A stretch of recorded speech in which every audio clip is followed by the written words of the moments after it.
Bonjour à tous, j'espère que vous allez bien. Nouveau point crypto. Aujourd'hui, on va parler BTC, Ethereum, Solana, LTC, Elrond, XTZ, Iota, Matic, Bittoken et GRT. Mais avant ça, petit point bien sûr sur l'actualité qui a marqué ces dernières 24 heures. Allez, c'est parti!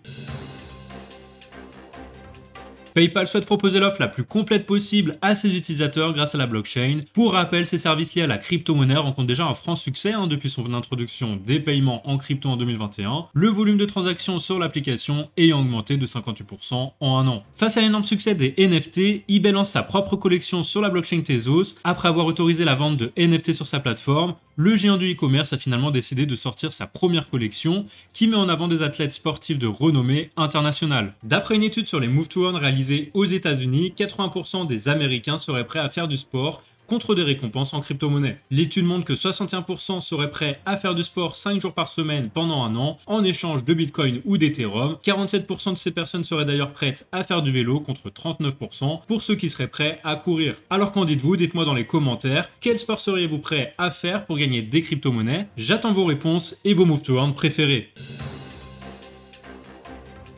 Le marché des cryptos est toujours dans le rouge, très nettement baissier avec un BTC en dessous des 30 000 $ à moins 3,88%, l'Ethereum en dessous des 2 000 $ à moins 5,32%, le BNB moins 3%, le XRP moins 5%, le Cardano moins 7% et le Solana moins 8%. Allez, on commence cette analyse par le BTC en H4 qui nous a dessiné depuis plusieurs jours un joli triangle de consolidation dans lequel le prix essaye de casser aujourd'hui par le bas. Donc c'est un triangle de consolidation ou de continuation dans lequel en général on a plus de proba de casser par le bas étant donné qu'on prend le sens de la tendance précédente et du coup ça nous donne le sens de la direction de la tendance qui suit. Donc en théorie plus de proba de casser par le bas, on a 3 points de contact sur le haut du pattern et puis plus de 3 points de contact sur le bas du pattern, donc c'est un pattern valide dans lequel le prix essaie de casser par le bas à la fin de la compression. On a plus de 90% de compression, donc ici on a un fort mouvement volatile qui nous attend en direction des 26 240 qui est la hauteur du pattern reporté à l'endroit de cassure, donc c'est la direction qu'on devrait prendre dans les prochains jours ou les prochaines heures, c'est très volatile. Maintenant, qu'est-ce qu'on attend? On attend simplement que la Span passe à travers cette trendline et puis tout simplement que le prix confirme à la clôture la cassure de ce pattern. Si on confirme la cassure de ce pattern, on pourra rentrer en short, mais on fait attention quand même à ce niveau ici de support à 28 000 $ qui a permis au prix de rebondir plusieurs fois par le passé. Pour moi, l'idéal c'est vraiment d'attendre de casser les 28 000 $, donc ce précédent plus bas pour entrer en short en direction des 26 240, trouver un point de stop loss intéressant pour avoir un ratio de 2 pour 1, afin d'éviter d'être piégé si jamais le prix fait un fake out et qu'il réintègre le triangle en allant dans le sens opposé pour piéger toutes les personnes qui sont rentrées en short. Maintenant, si ça devait arriver, si on devait rebondir pour finalement piéger les personnes en short et repartir casser ce pattern par le haut, eh bien il faudra casser absolument les 30 800 $ pour rentrer en long en direction des 33 474 qui correspond à la Kijun Daily. Tout simplement, c'est un niveau de résistance à prendre en compte.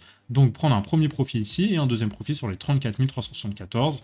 Mais pour l'instant, je pense plutôt qu'on va aller chercher les 26 240 parce qu'on n'arrive pas à percer le niveau des 31 000. Vraiment, à chaque fois, on est rejeté.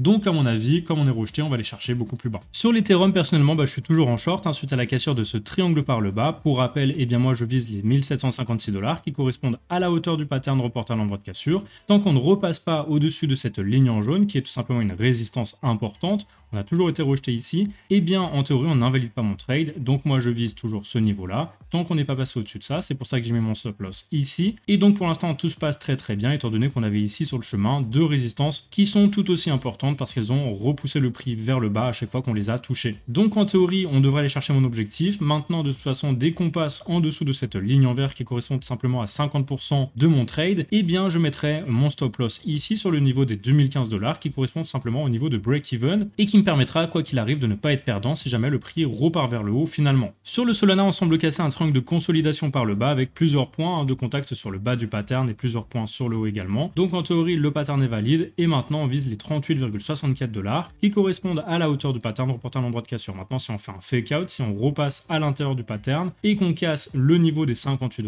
on ira chercher les 76 $. C'est donc ce niveau-là à 58 $ qui invaliderait un trade en direction des 38 $. Le LTC, même chose, on casse un triangle par le bas, donc c'est un biseau ascendant. Si on clôture en dessous, qu'on confirme cette clôture, on confirmera aussi la target à 59,76 qui correspond à la hauteur à l'entrée du pattern reporté à l'endroit de cassure. Maintenant, le niveau d'invalidation, ça serait aux alentours des 74 $.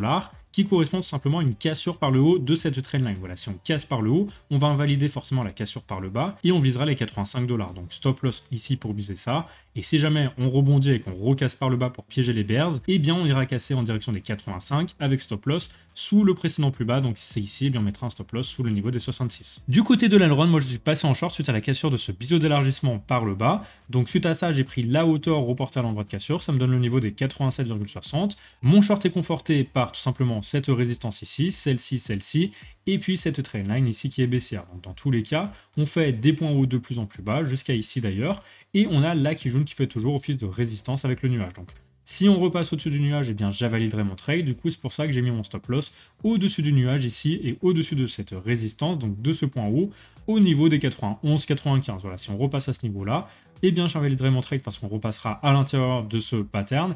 Et puis surtout parce qu'on aura recassé le nuage à la hausse. Sur le Tezos, on a fait un double bottom, c'est-à-dire qu'on a rebondi une première fois et puis une deuxième fois plus haut que ici. Donc en théorie, comme on a cassé par le haut, on devrait aller chercher la target à 2,24 qui correspond à la hauteur à l'entrée du pattern, reportée à l'endroit de cassure. C'est la hauteur la plus haute en fait du double bottom. Et du coup, ça correspond parfaitement en fait avec la résistance ici sur ce niveau-là. Donc bien sûr, comme les autres cryptos sont plutôt en train de chuter, on peut mettre un stop loss soit en dessous du précédent plus bas à 1,84 parce qu'on invalidera du coup vu qu'on va réintégrer le pattern, ou soit si vous êtes rentré un peu plus haut, bah forcément votre stop loss sera un peu plus serré ou un peu moins serré en fonction de là où vous serez rentré en trade. Sur le IOTA en 1 heure, on a la cassure de ce triangle par le bas. On voit qu'on a une cassure puis un retest pullback et donc ensuite on repart vers un nouveau plus bas.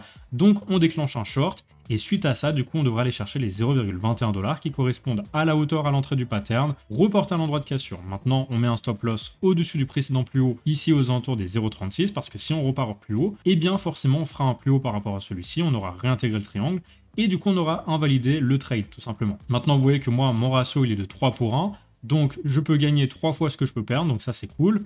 Maintenant, à vous de voir, hein, si vous voulez serrer un peu plus ou desserrer votre ratio. Dans tous les cas, assurez-vous d'avoir un ratio de 2 minimum pour être gagnant et mettre toutes les chances de votre côté. Sur le Matic, alors on a cassé ce triangle en jaune par le bas, du coup ça déclenche une target à 0,50 qui correspond à la hauteur à l'entrée du pattern reporté à l'endroit de cassure. Et on a également cette trendline en orange qui relie les points les plus hauts du marché qui sont de plus en plus bas. Donc deux grosses résistances, hein, celle-ci aux alentours des 0,74 et puis celle-ci en orange qui repousse le prix systématiquement. Donc on est bien parti pour aller chercher cet objectif malheureusement. Pour invalider tout ça, il faudrait réintégrer le pattern, repasser au-dessus des 0,69 pour viser une cassure à la hausse de la résistance à 0,74. Tant qu'on ne casse pas cette résistance-là, on reste en tendance baissière. On fait des plus hauts de plus en plus bas par rapport à celui-ci et du coup on vise ce niveau de prix. Sur le BitToken, malheureusement, on a cassé ce niveau de support très important à 0,83. Suite à ça, on a cassé par la même occasion un triangle en jaune ici qui faisait en fait office de range durant plusieurs jours au-dessus de ce niveau de support très important. Comme on l'a cassé par le bas, du coup on déclenche une target haussière en direction des 0,74 qui correspond à la hauteur de ce range ou à la hauteur du triangle reporté à l'endroit de cassure. Dans tous les cas, on voit que le nuage il est incliné à la baisse, que le prix se situe en dessous de la Kijun de la Tenkan,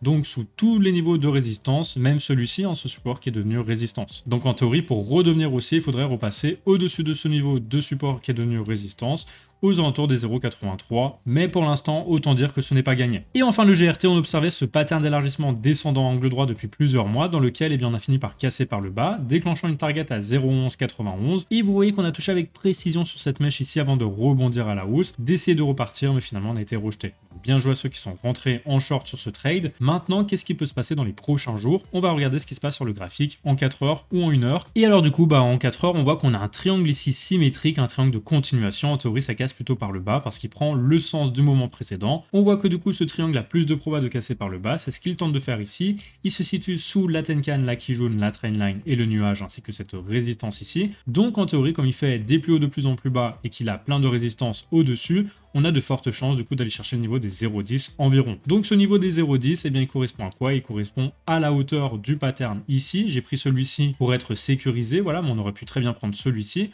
reporter à l'endroit de cassure. Donc ici, voilà, ça nous donne le niveau des 0,1080. Cet objectif sera invalidé seulement et seulement si on repasse au-dessus de ce niveau de résistance à 0,17, puisqu'on aura déclenché un nouveau plus haut par rapport à celui-ci. Et voilà, c'est la fin de cette vidéo. Merci à tous de l'avoir regardé. N'oubliez pas de liker la chaîne et puis de vous abonner pour encourager bien sûr ces vidéos d'analyse. Dans tous les cas, merci à tous pour votre fidélité. Si vous avez des questions, ça se passe dans les commentaires comme toujours. Et d'ici là, je vous souhaite une très belle fin de journée. Je vous dis à demain pour une nouvelle vidéo.